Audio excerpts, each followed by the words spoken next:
Hey everybody, I'm Alice K. Reckelhaus from SufferingWell, and today I want to talk to you about Saint Felicity. So a little while ago, I shared with you about Saint Perpetua, and you were able to look at this picture the whole time. You can only see part of it here, sorry, because of my green screen.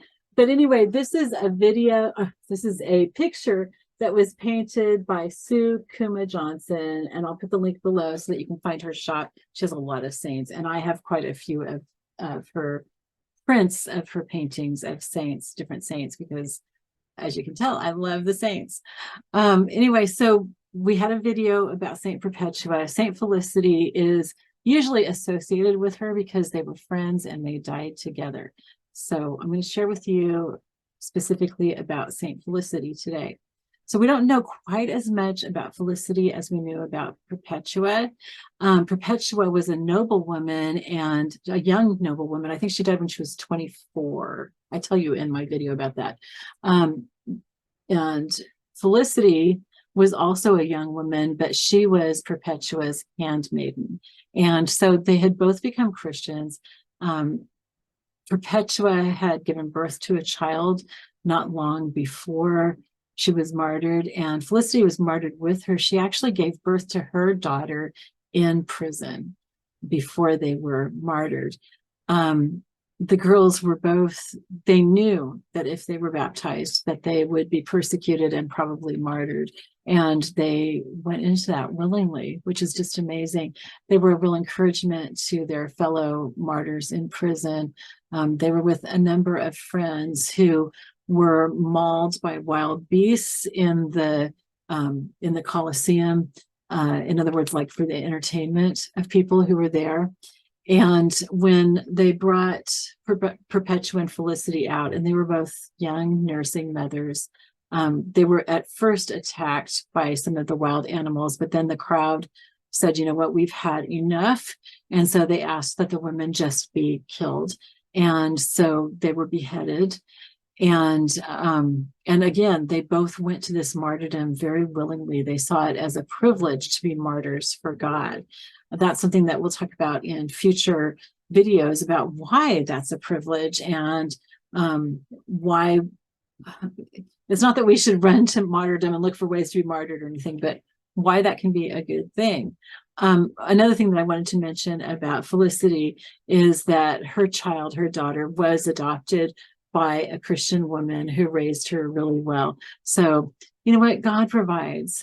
That's, you know, one of the things I've talked to people about, as we've talked about the possibility of persecution in our future. I mean, there's persecution in a lot of countries, and there has been ever since the time of Christ. As Americans, we're a little wimpy about it a lot of times. And so, I mean, we get a little tiny bit of persecution at church and go, oh my goodness, it's the end times, you know. But you know, the thing is, persecution is just part of Christianity, and it has been happening, like I said, ever since the time of Christ. And there are countries where Christians are very cruelly persecuted. Sometimes they're put in prison camps that are very harsh. Other times they're crucified. I know of a pastor in one country that was in prison for 23 years. And he went through just horrors. And yet he said it was his honeymoon with Christ. So we hope to have some people who will talk some more with us about persecuted Christians and about how we can prepare ourselves for persecution, because, guys, at some point, America is going to be going through that. It's probably sooner than later. So we need to be prepared.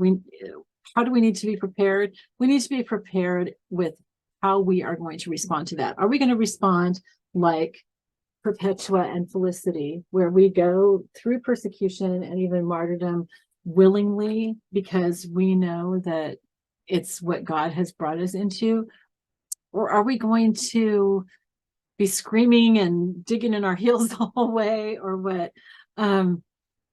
Those are really hard questions. And it's not something that we can just go into without any preparation. So that's one of the reasons why we have so many videos about martyrs, is so that you can hear their stories, so that they can inspire you, so you can see what you can learn from those.